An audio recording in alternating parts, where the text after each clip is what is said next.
I was supposed to be sitting in an exam room that morning. Instead, at 8:47 a.m., my phone buzzed. The clinic apologized. Doctor unavailable, appointment canceled. No urgency, no concern. Just a polite voice telling me to reschedule. I turned my pickup around on Ridgeway Avenue and headed back home, thinking nothing of it. That decision saved my life. By 9:10, I was parked 2 houses down from the place I'd lived in for nearly 3 decades. Early October in Seattle had left the streets damp and smelling faintly of pine and rain-soaked asphalt. That's when I noticed the car. A dark gray Audi sat in my driveway. My son-in-law's. Evan never came by on weekday mornings, ever. I didn't pull in. I shut off the engine and walked up quietly, habit drilled into me after years of teaching. Observe first, speak later. As I reached the side window, I heard a voice inside my living room. Evan's, low, controlled, nothing like the cheerful tone he used around my daughter. "I took care of it," he said into his phone. A pause. "The brake hoses are sliced, not all the way, just enough. He won't feel it until it's too late." My stomach dropped. "We'll be at the funeral tomorrow," he continued calmly. "Everyone will think it was an accident." I didn't move, didn't breathe. Some instinct older than fear kicked in. I pulled out my phone, hit record, raised it slightly toward the sound. "He was going to uncover the debt anyway," Evan said. "This way, the policy pays out. 800,000. We split it, wipe everything clean, and Clara never finds out how bad things really are." He laughed. Actually laughed. "The West Ridge route is perfect," he added. "Steep curves, old truck. Brake failure statistics are on our side." My hands shook, but I kept recording. Then I backed away, step by silent step. I was back in my truck before he ever knew I'd returned. I sat there gripping my phone, listening to the rain start again, realizing 2 things at once. My son-in-law had planned my death, and I had exactly a few hours before he realized I was still alive. My name is Arthur Hale. I'm a retired literature professor, a widower, and a father. And someone had decided I was expendable. Building the case. My mechanic of 20 years, John Mercer, arrived within 15 minutes. He didn't need long. "Arthur," he said quietly, holding up his inspection camera, "this wasn't wear. Someone cut this deliberately, halfway, through. Clean blade." Proof. Then I went next door. My neighbor Samuel Brooks, a former auditor, had installed security cameras after porch thefts years earlier. They faced my driveway. At 2:06 p.m. the previous afternoon, Evan's Audi pulled in. He checked the street, opened his trunk, took out a toolbox. 18 minutes later, he slid out from underneath my truck, wiped his hands, sent a text, and drove away. Every second was recorded. Premeditation. Motive came next. 2 months earlier, I'd hired Martin Lowe, a forensic accountant. What he found was worse than I feared. Evan had been fired quietly from his financial firm. Debt exceeding $200,000, mortgage delinquent, multiple maxed-out accounts. And then the searches. Single vehicle accident investigation timeline. Brake failure fatalities by age of car. Insurance payout accidental death beneficiary. He'd also been having an affair. Texts confirmed it. "One more step and we're free," the woman wrote. "Once the old man's gone, Costa Rica by spring." The final piece? Someone had called my insurance company months earlier, pretending to be me. The number traced back to Evan. The trap closes. That morning, I changed my policy. The payout went into a long-term trust. No lump sum, no access. Evan never knew. Then I made my final move. My tow truck delivered my damaged vehicle straight to his mother's estate with a note. "Your son attempted to murder me. The evidence is complete. The police are now involved." The driver filmed her reaction. She screamed. Perfect. At noon, I sat across from Detective Maria Klein at Central Precinct. She watched the footage, listened to the recording. Then she leaned back and said, "I've never seen a victim build a case this thorough." Arrest warrants were issued. She agreed to let me confront him. The confrontation. At 1:50 p.m., I walked into my house. Evan was sitting on my couch. "You're back early," he said. "The appointment was canceled." I sat down calmly. "When did you cut my brake lines, Evan?" Silence. I played the recording. His face collapsed. "You ruined everything," he hissed. That's when the door opened. Detective Klein, 3 officers. "Evan Rowe, you are under arrest for attempted first-degree murder." He tried to blame his mother. Then my daughter Clara arrived. She heard the recording, watched him in cuffs, and finally saw the truth. Aftermath. Both Evan and his mother were charged, no bail. Clara filed for divorce, moved nearby, and began rebuilding her life. Last weekend, she sold her artwork again for the first time in years. She smiled. So did I. The house felt different once Evan was gone. Not quieter, emptier. The kind of emptiness that settles in after something rotten has been cut out, leaving clean air behind, but also an ache where it once sat. Clara didn't speak on the drive back from the precinct. She stared out the passenger window, arms wrapped around herself like she was holding something fragile together. I didn't push. Shock needs space. That night, she slept in the guest room down the hall. I didn't sleep at all. Every sound, pipes ticking, wind brushing the siding made my body tense. Not fear anymore. Awareness. Once you've been marked as a target, your instincts don't turn off easily. At 6:12 a.m., my phone rang. Detective Maria Klein. "They're talking," she said without preamble. "Both of them." I sat up. "Evan gave us a partial confession at 3 a.m.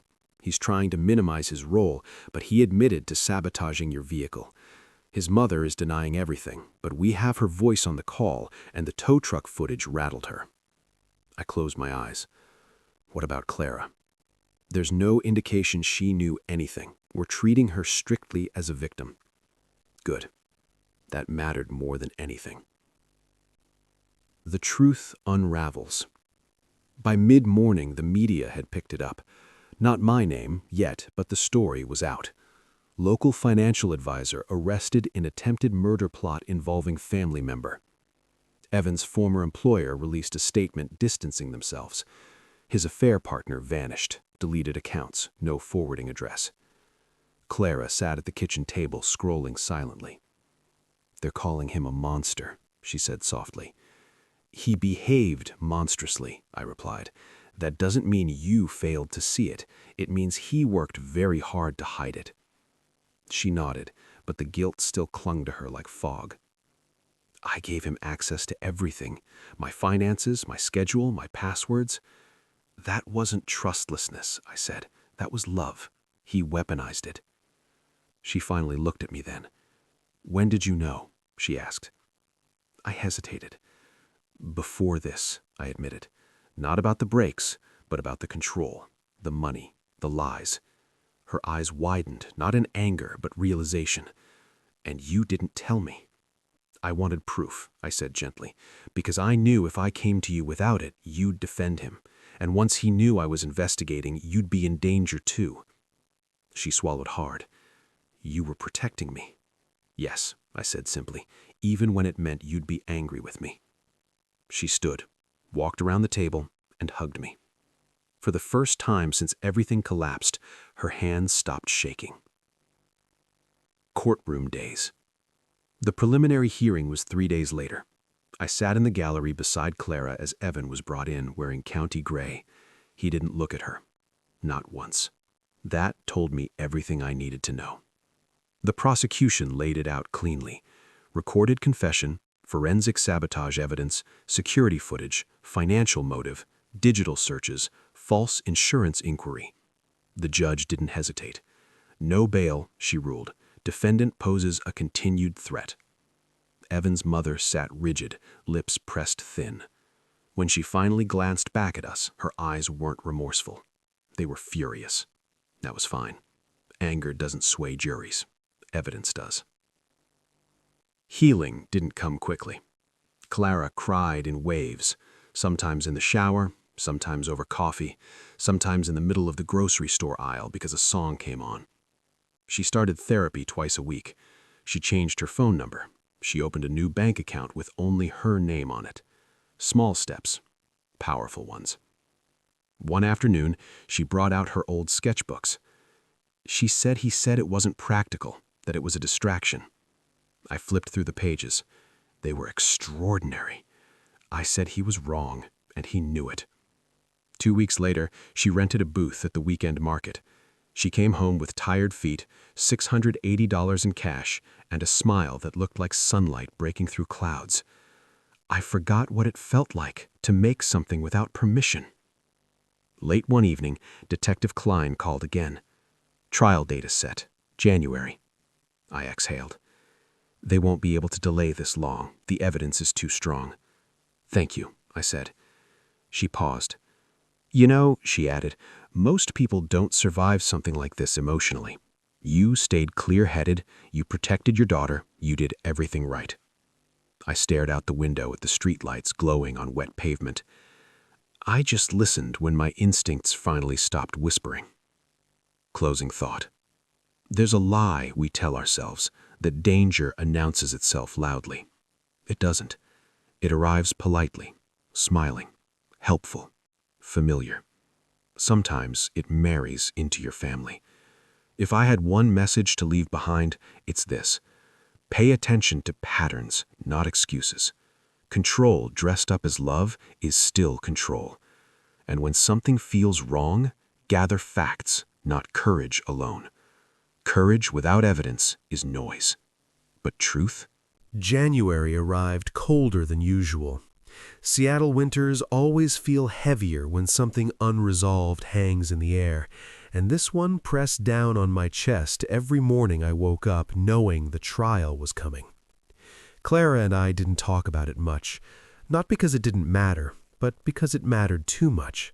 She focused on her therapy sessions, her art commissions, the slow rebuilding of a life that had been dismantled piece by piece without her realizing it was happening. I focused on routines. Coffee at 7, walking the neighborhood at 9, reading until noon. Familiar structures to keep the mind from wandering into places it didn't need to go. Still, every night before sleep, the same thought returned. If I hadn't turned my truck around that morning, Clara would be planning my funeral. That truth never softened. The trial begins. The courthouse was packed the first day, not with spectators, but with quiet intensity. Reporters, legal staff, observers who recognized a case that didn't come around often. Attempted murder cases rarely arrive with this much documentation, this much preparation by the intended victim himself. Evan was brought in first. He looked smaller than I remembered, not weaker, emptier. His confidence was gone, replaced with a tight jaw and restless eyes that never stayed in one place long enough to settle. His mother, Mary Ann Rowe, entered separately. She wore tailored black, posture rigid, chin lifted as if defiance itself might protect her.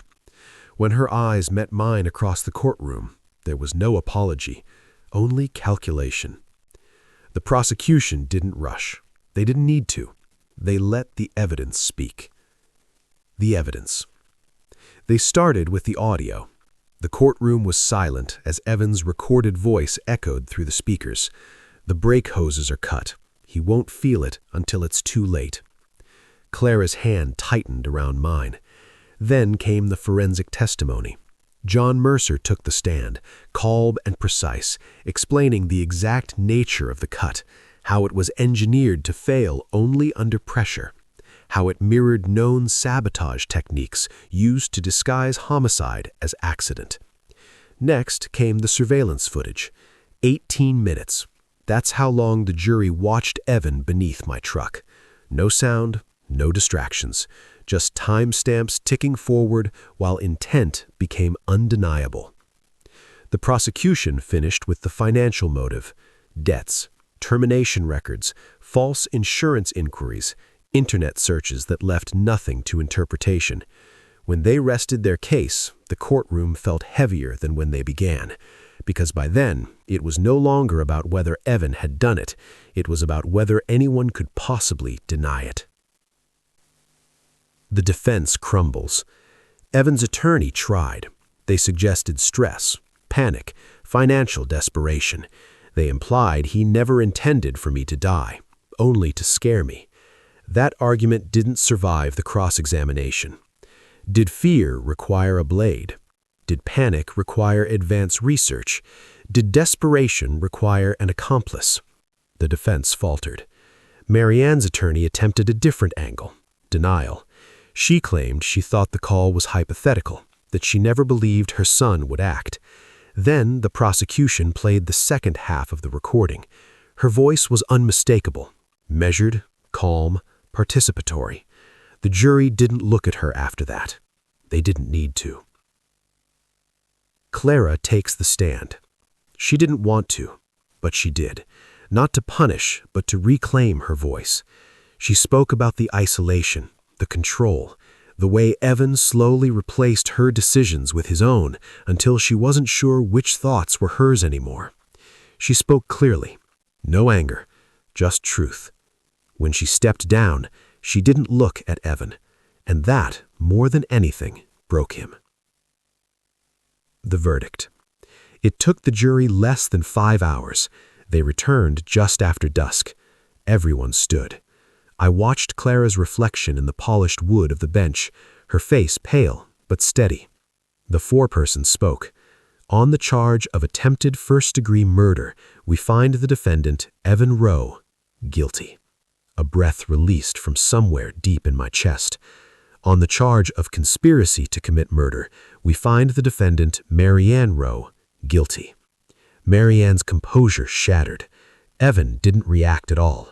It was as if he had known all along how this would end. Sentencing.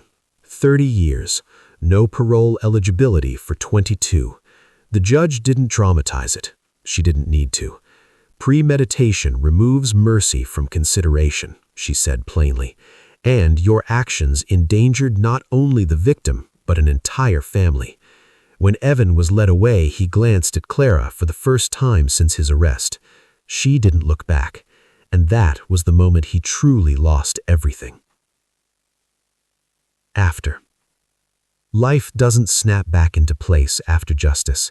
It stretches, slowly, tentatively, like a limb learning to move again after being broken. Clara rented a small studio near the water. She painted every morning. Some days were light, others were dark. All of them were honest. I replaced my truck. Same model, new brakes, new chapter. On Sundays, Clara comes over for coffee. We sit at the same table where the truth first surfaced, but now the room feels different, lighter. I used to think strength meant enduring, she told me once. Now I think it means leaving. I nodded. That's wisdom, I said, and wisdom grows quietly. Final reflection. People think survival stories end with sirens or verdicts. They don't. They end with ordinary moments reclaimed. A daughter laughing again, a father still breathing, a future no longer shaped by fear. If I learned anything, it's this. Evil rarely announces itself as evil. It disguises itself as familiarity, and silence is its greatest ally. Listen when your instincts speak. Document when doubt appears, and never confuse patience with passivity. That canceled appointment didn't just save my life, it gave me back my daughter. And that was worth everything.